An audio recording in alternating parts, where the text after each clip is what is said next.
In our ignorance, we often associate China with one nation, one culture, and one ethnicity.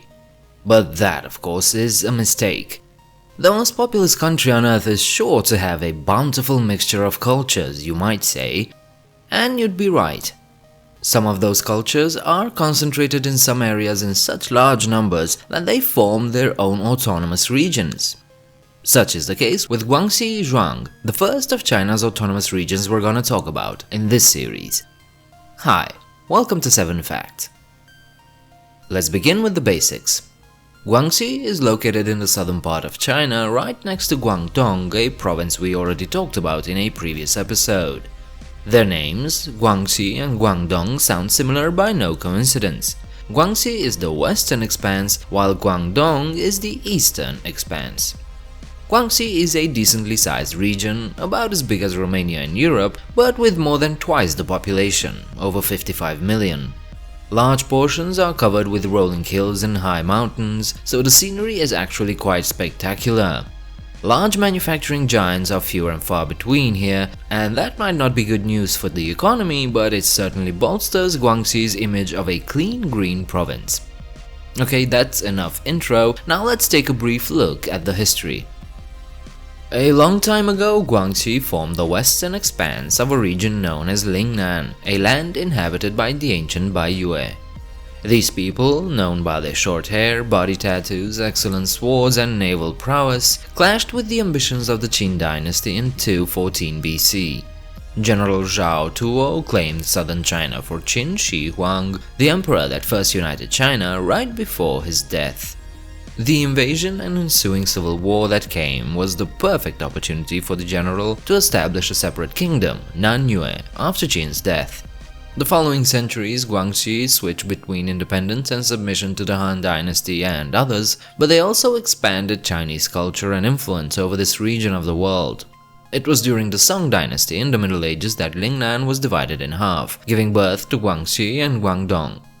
In this period, the Han people colonized these lands, bringing with them new agricultural techniques and water conservation projects that really transformed the place. It wasn't all great for everyone though. Harassed by the Song and the Jiaozhi states, a local leader, Nong Zhigao, revolted in 1052 and established a short-lived independent kingdom. For this, the Nung people of Vietnam and the Zhuang people of China still remember and honor him. And this is quite representative of Guangxi's history, because for the next centuries, all the way up to the modern era, this province was periodically unruly. An especially violent period was the 19th century. 1831 began with the revolt of the Yao, followed by the Jintian uprising 20 years later. That same year, the disastrous Taiping rebellion that eventually led to 20 million deaths also began from here. In 1854, another armed rebellion began here, and in 1858 the execution of a Catholic missionary, Auguste Chapdelaine, led to the outbreak of the Second Opium War with Britain and France. In 1911, Guangxi went as far as seceding from the empire following the Wuchang uprising, which eventually led to the Guangdong-Guangxi War and a lot of banditry. The era of revolts and warlords came to an end in 1949 when Guangxi became a part of the new People's Republic of China. For such a picturesque land, Guangxi had more than its fair share of bloody history. So we leave history behind and now we arrive at Guangxi's capital city, Nanning. The first thing to mention about this city is that despite having 8.7 million residents, it is nicknamed as the Green City. That's because it has an abundance of lush subtropical vegetation. Nanning has been around for 1700 years and is a traditional center of the Zhuang ethnic group. To this day, over 50% of the population identifies as Zhuang, not Han Chinese. The other half is shared between the Han and 49 other ethnicities, so there's no shortage of diversity here. Economy-wise, Nanning is lagging behind the other great cities of China. Just like the rest of the region, the capital city didn't manage to take advantage of China's economic boom.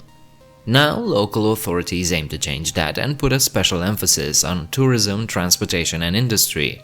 And while the results are promising, still, they have a long way to go. As I said in the beginning of the video, Guangxi is an ethnically diverse region. It houses 12 large ethnic groups that speak their own languages, not all mutually intelligible, that's further diversified into many dialects. The Han Chinese represent the majority, but they are followed by the indigenous Zhuang people.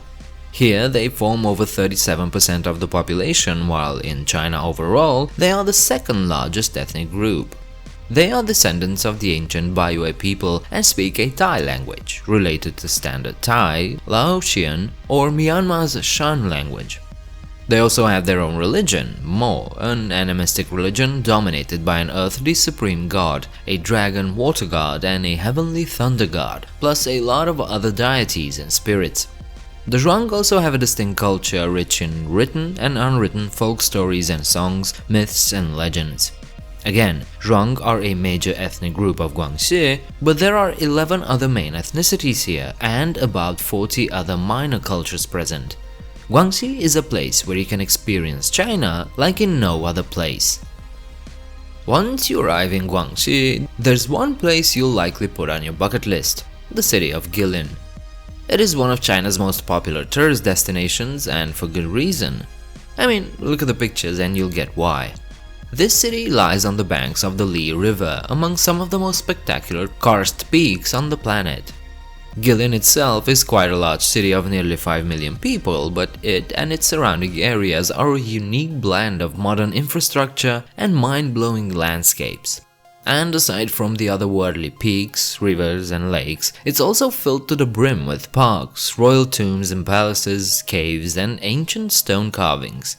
It's no wonder that many regard Guilin to be China's second most scenic spot, right after the Great Wall. If you're up to some hiking, you'll be richly rewarded in Guangxi.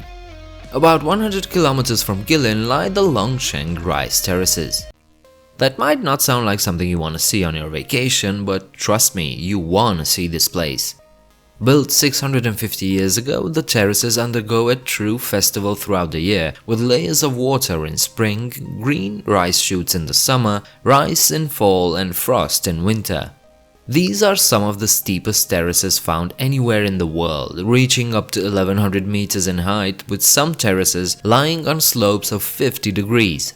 The terraces look like the scales of a dragon, which is why they were named Longshank, dragon's victory, and Longji, the dragon's backbone. Now, do keep in mind that these were all created by human hands 650 years ago and are maintained and used to this day as rice paddies, which makes Longshank all the more impressive. And just to be sure you get your bang for your buck, there's one more place you might want to visit while in Guangxi, the Banjo Falls.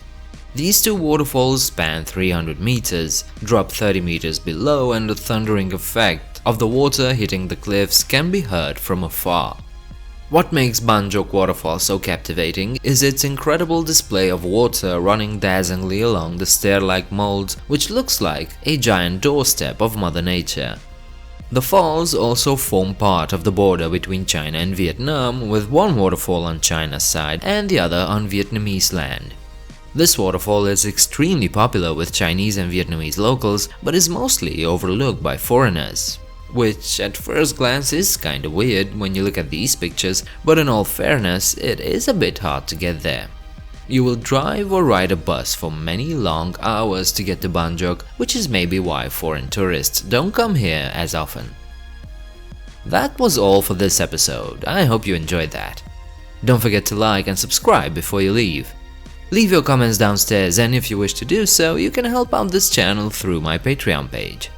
I do hope to see you next time. Bye.